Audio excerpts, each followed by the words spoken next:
Pemirsa, Anda kembali di Newsline. Kita akan masuk pembahasan mengenai fenomena child free. Fenomena ini adalah keputusan untuk tidak memiliki anak semakin populer di kalangan perempuan usia produktif di Indonesia. Berdasarkan kajian dari Badan Pusat Statistik atau BPS, sekitar 8,2% atau setara dengan 71.000 orang perempuan di Indonesia memilih untuk menjalani hidup tanpa memiliki anak. Angka ini dihasilkan dari Survei Sosial Ekonomi Nasional atau Susenas 2022 yang estimasikan prevalensi perempuan berusia 15 hingga 49 tahun yang sudah menikah tetapi belum memiliki anak hidup serta tidak menggunakan alat kontrasepsi. Nah, persentase ini pemirsa, perempuan child free dalam 4 tahun terakhir cenderung mengalami kenaikan. Kemudian juga kita akan melihat meningkatnya persentase perempuan child free. Lulusan perguruan tinggi di Indonesia mengindikasikan adanya asosiasi yang kuat antara level pendidikan tinggi dengan paradigma baru kepemilikan anak. Akan tetapi perlu juga diketahui bahwa perempuan yang child free ini berpendidikan SMA ke bawah justru jauh lebih tinggi persentasenya. Nah, kalau kita lihat di data yang muncul tadi ya pemirsa, nah kira-kira apa ya alasan perempuan ini menjadi child free atau pasangan yang memutuskan untuk child free?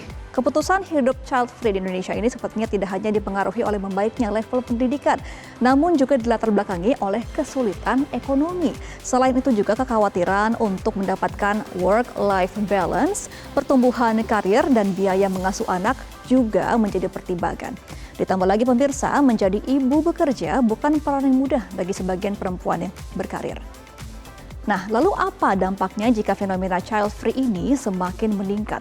Tentunya Indonesia bisa menghadapi tantangan terkait regenerasi penduduk. Dalam jangka pendek, perempuan child free dapat dikatakan meringankan beban anggaran pemerintah karena subsidi pendidikan dan kesehatan untuk anak menjadi berkurang. Namun, dalam jangka panjang pemirsa, perempuan child free ini akan menua tanpa keluarga. Pertanyaannya adalah, apakah pemerintah cukup siap memberikan jaminan sosial yang komprehensif untuk mereka atau assistance for seniors? Nah, untuk membahas lebih lanjut pemirsa, kita akan berdiskusi bersama dengan psikolog Khadijah Al-Makkiyah soal fenomena child free ini. Selamat siang, Mbak Alki. Halo, selamat siang, Gemma. Iya, Mbak Alki. Jadi fenomena child free ini kan sudah ramai di media sosial ya beberapa waktu lalu. Sebenarnya apa sih yang melatar belakangi sebagian perempuan ini memutuskan untuk child free? Oke, tadi sudah cukup lumayan diulas sedikit ya dari hasil survei BPS, kemudian juga data-data tadi yang telah disampaikan. Kalau saya memang baru saja nih membaca beberapa penelitian, 5 dari 7 penelitian semuanya hampir sama alasan banyak perempuan saat ini memilih child free, pasangan memilih child free. Dua yang selalu ada di setiap hasil penelitian. Pertama adalah faktor finansial, dan yang kedua adalah traumatis pengasuhan di masa lalu. Jadi itu adalah 2 penyebab yang hampir ada di seluruh penelitian berkaitan dengan keputusan seseorang memutuskan untuk child free dalam pernikahannya atau bahkan memutuskan tidak menikah.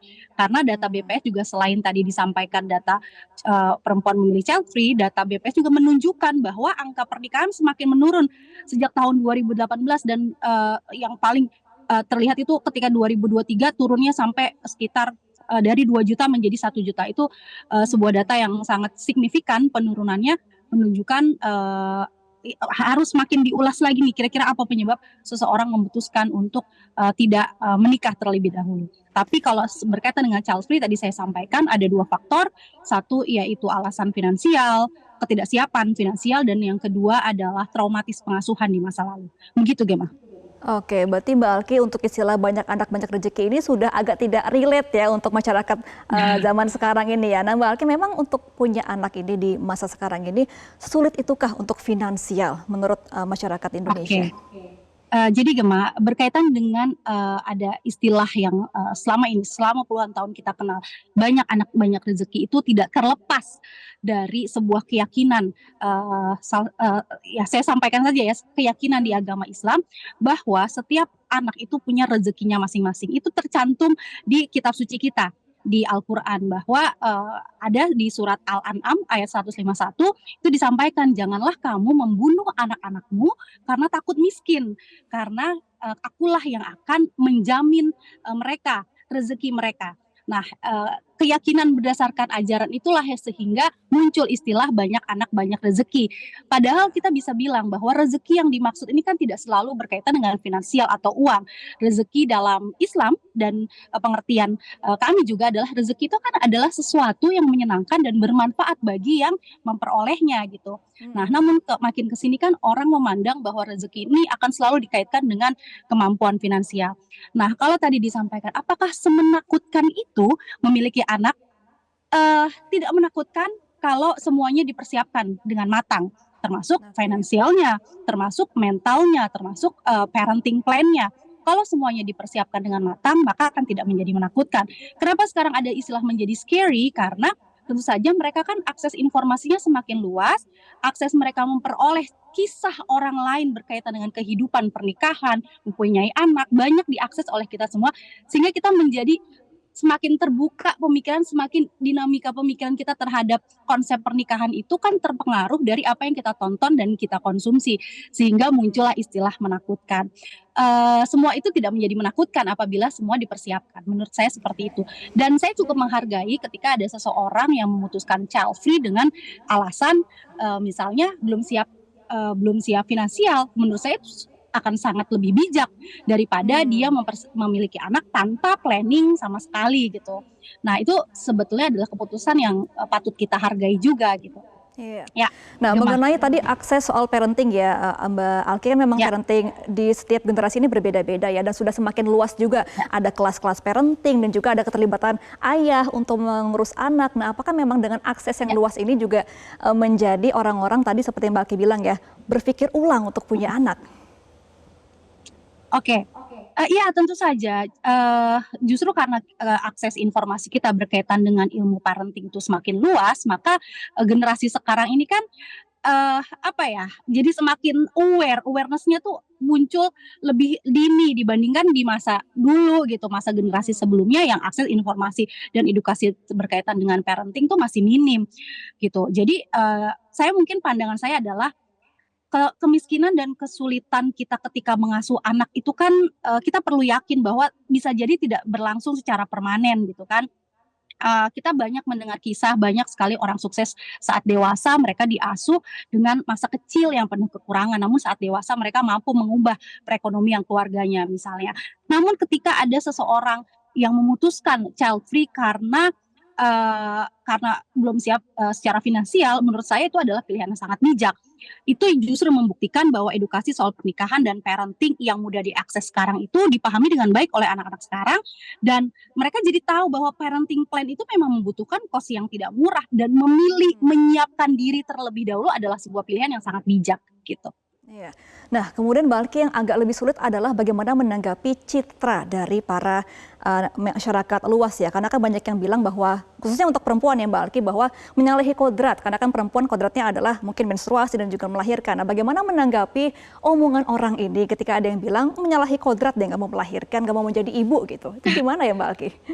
Ya, begini, kita harus selalu punya prinsip bahwa apapun yang tidak bisa kita kontrol itu nggak perlu terlalu kita tanggapi, termasuk apa yang menjadi komentar orang.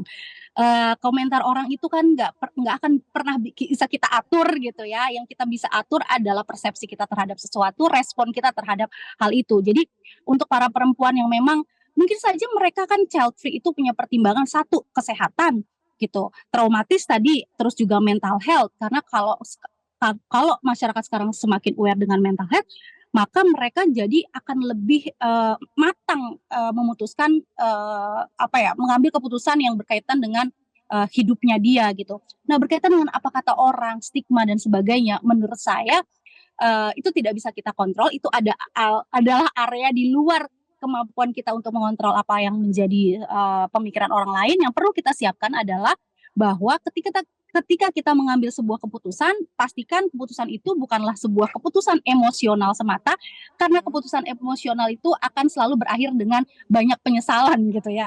Jadi pastikan keputusan itu berasal dari sebuah pemikiran yang matang, planning yang matang, dan juga tadi ada pertimbangan mental health di situ, sehingga berkaitan dengan penyesalan di akhir itu Dan satu lagi, kesepakatan bersama pasangan. Ini untuk yang memutuskan child free setelah sudah menikah gitu ya. Nah, harus sudah menikah dulu. Artinya dengan pasangan ini kesepakatannya harus sudah sama-sama sepakat. Jangan salah satunya masih keberatan, kemudian ternyata salah satu pihak memaksakan. Nah, inilah yang penting, kesepakatan itu harus kesepakatan jangka panjang, bukan hal yang nanti akan menjadi penyesalan di akhir. Oke, jadi komunikasinya dari jauh-jauh sebelum memutuskan menikah ya Mbak Alki ya kepada pasangan agar tidak ada yang sakit hati. Nah kemudian Mbak Alki ini kan untuk saat ini kan banyak perempuan yang bekerja ketika sudah menikah untuk membantu finansial rumah tangga begitu ya. Jadi memang agak sulit ketika sudah punya anak tetap harus bekerja. Nah pemerintah menawarkan solusi untuk membuat daycare semakin banyak. Ini bisa menjadi solusi nggak untuk ibu-ibu yang punya karir tetapi ingin punya anak juga gitu? Nah, itu suatu kebijakan, program yang patut amat kita harus apresiasi. Saya salah seorang ikut juga dalam pembahasan dan mengusulkan berkaitan dengan daycare ini, tidak hanya di instansi pemerintah namun juga di perusahaan-perusahaan swasta yang di mana tempat banyak perempuan bekerja, di tempat manapun kita bekerja gitu ya, ada daycare di situ. Menurut saya itu sangat sangat perlu didukung, perlu diapresiasi dan perlu diterapkan di semua tempat di Indonesia, sehingga menurunkan kekhawatiran seorang ibu berkaitan dengan cara dia mengasuh anak. Dan hanya mungkin yang harus dipastikan adalah bagaimana pengawasan daycare ini, karena beberapa waktu yang lalu banyak sekali kasus-kasus berkaitan dengan kekerasan di daycare yang ternyata luput dari pengawasan. Nah, itu yang perlu kita sama-sama jaga. Oke, nah ini untuk daycare nih Mbak Alkina, untuk orang tua yang child free. Ada yang mengkhawatirkan masa tuanya tidak ada yang ngurus begitu ya. Nah, untuk kesiapan dari panti jompo di Indonesia, harus seperti apa nih Mbak Alki ke depannya?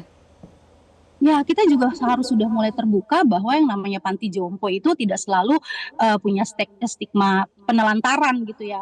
Apalagi dengan fenomena sekarang child free ternyata angkanya makin naik, mau nggak mau, walaupun efeknya dampaknya tidak kita rasakan dalam jangka waktu yang dekat, yang tadi jangka waktu panjang mungkin child free ini justru baru berdampak karena penurunan misalnya angka kependudukan, sehingga perempuan nanti misalnya tidak ada keluarga yang mengasuh.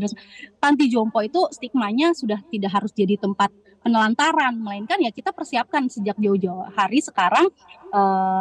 Panti jompo itu bisa menjadi salah satu pilihan bagi mereka yang memilih tidak punya anak, dan itulah salah satu yang mungkin harus dipersiapkan, bahwa secara sadar mereka yang memilih child free itu masa tuanya bisa jadi ya mereka harus mau tidak mau memilih menghabiskan waktunya misalnya di panti jompo gitu. Dan saya juga mendukung panti jompo itu bukanlah tempat yang menyedihkan.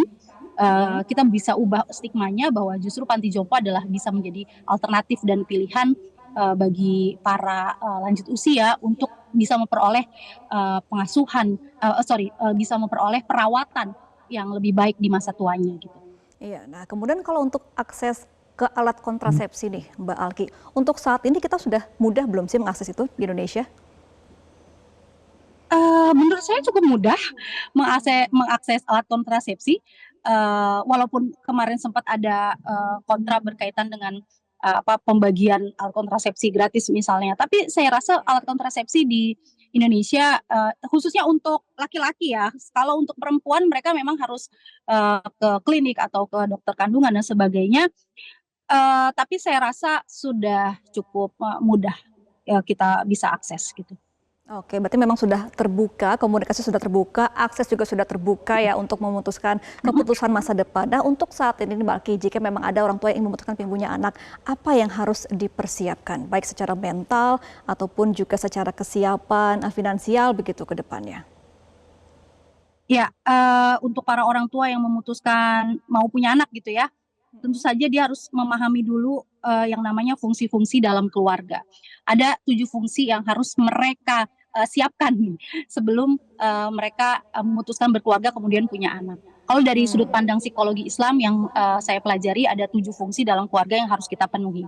Satu, fungsi biologis, tentu saja kita harus bisa kasih makan dong ke anak kita gitu ya, berkaitan dengan biologis. Kemudian fungsi edukatif, bagaimana kita memberikan pendidikan yang layak terhadap anak-anak kita. Kemudian fungsi religius, sebagai pedoman dasar buat mereka agar memiliki ya akhlakul karimah gitu misalnya. Kemudian fungsi protektif. Nah, bagaimana perlindungan kita terhadap anak dan keluarga kita. Kemudian fungsi sosial ya, anak ini kan juga harus dikembangkan kemampuan sosialnya gitu ya. Kemudian fungsi rekreatif. Dan terakhir adalah tentu saja fungsi ekonomis atau fungsi finansial. Kalau 7 fungsi itu dipersiapkan dengan matang, maka yang namanya ketahanan keluarga yang baik itu akan sangat bisa terbentuk. Seperti itu, Gemma. Oke, berarti memang keputusan memang untuk pribadi tetapi harus dipikirkan lebih lanjut bagaimana dampak ke depannya untuk masa depan dan tetap tidak boleh menjudge ya keputusan orang ketika untuk memutuskan ingin child free ataupun ingin punya anak. Saya rasa begitu kita ya. harus lebih open minded ya untuk saling menghargai keputusan masing-masing orang. Itu adalah area pilihan masing-masing orang tanpa kita harus merasa bahwa pilihan kita adalah lebih baik daripada pilihan orang lain seperti itu. Oke, baik. Terima kasih atas insight-nya. Ya, sama-sama Gemma. Baik, terima kasih insight-nya Khadijah Al-Makia selaku psikolog sudah berbagi bersama kami dalam Newsline kali ini. Selamat kembali beraktivitas, Mbak Aki. Jelajahi cara baru mendapatkan informasi. Download Metro TV Extend sekarang.